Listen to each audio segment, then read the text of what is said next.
Hi there, we're back and I am making some homemade Brunswick stew. I make mine with beef, just to make it a little bit healthier than using the pork. Today is my baking day, so I started this morning just putting a big rump roast in this pot and covering it with 2 cartons of beef broth. And it has simmered for about 2 or 3 hours so that it would get nice and tender. I've already pulled it out so you can see it. That's the rump roast, and I'm going to just tear it apart into little pieces and put it back in the pot. But in the meantime, I've got the liquid in here still, and now I'm going to add some other ingredients in there so that it can start cooking and getting tender. I just want to show you, this is a 1 whole chopped onion that I'm putting in the broth here. Now that broth smells so good after it's been cooking that long. And then I've got a cup of butter peas. These are just the regular frozen butter peas. I like butter peas instead of butter beans. They're not quite as big. You can see they're just more like pea size. And if you're going to have some peas or beans in the Brunswick stew, that's the size I like. But if you like the big fat lima beans, you can put those in there too. Or you can just leave out and not have any beans. It's up to you. All right, and so then I'm going to add a gigantic can, or else you could put 2 small, regular size cans of diced tomatoes in here. Just like that. I'll let y'all look in the pot so you can see how that's looking already. Hold on a second.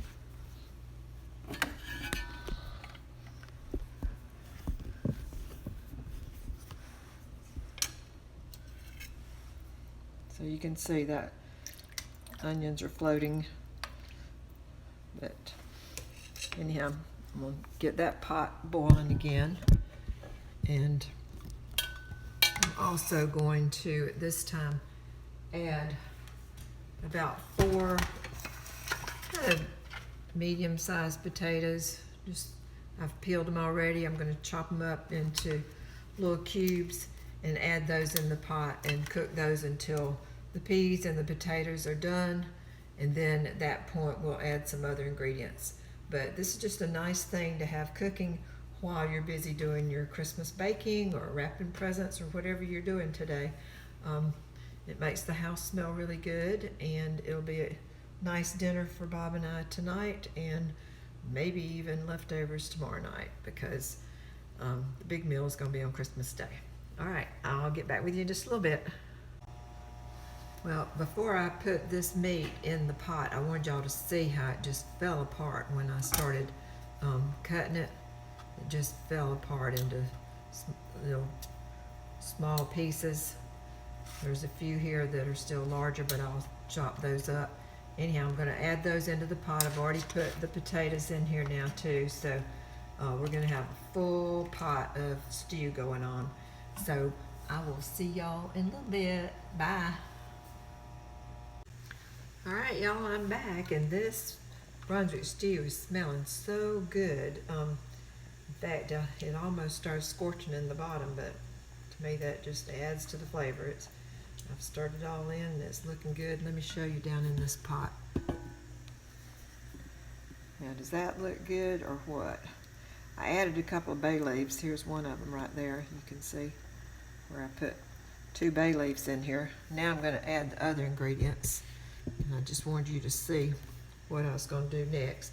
So what I'm going to do is add a teaspoon of garlic powder. Get that open.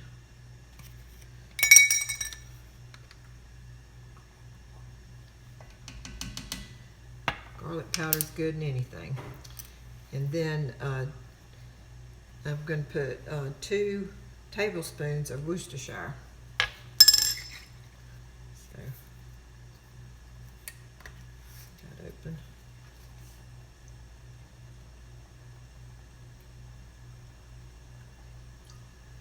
This just adds to the flavor. There we go. And now, you can either use frozen corn or fresh corn if you wanted to. I've chosen to use a can of whole kernel corn like that. But frozen whole kernel corn is good too. You can just dump it right in out of your freezer. But this was what I had today, so that's what I'm using. That just really adds some color to it. Let me show you. Look how pretty that looks down in there now. Starting to really look like Brunswick stew, isn't it? Now I really think I'm going to add a little more corn. I've got a little piece of a package out in the freezer. I'm going to go get it and add it in just a minute.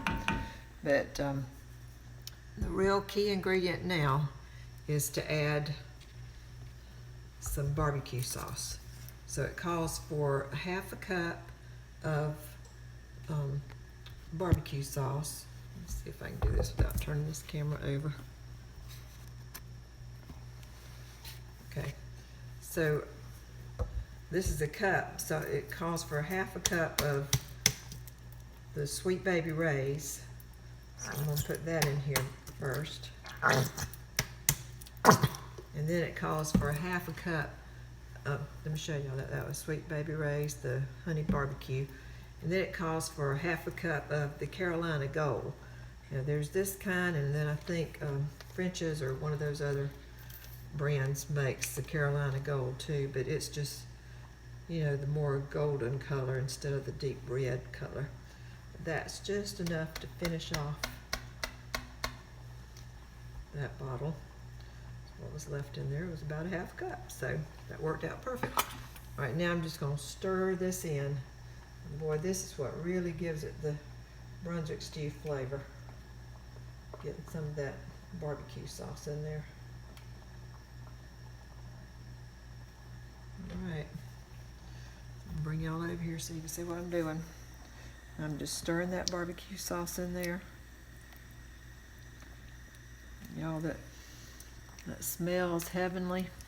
Those potatoes are all chopped up in there. They're nice and tender. So the only thing I'm going to do is go get a little bit more corn to put in here, just because I like a lot of corn in my Brunswick stew. There's plenty of meat in there, so Bob will love that. And then I'll just let it simmer slowly till we're ready for dinner. But now I'm got to go, after I put that corn in here, turn this down on low, then I'm going to start making a cream cheese pound cake. So y'all watch for that video next, and I'll see y'all later. I hope you're as busy today as I am getting these Christmas goodies cooked. Talk to you later. Bye-bye.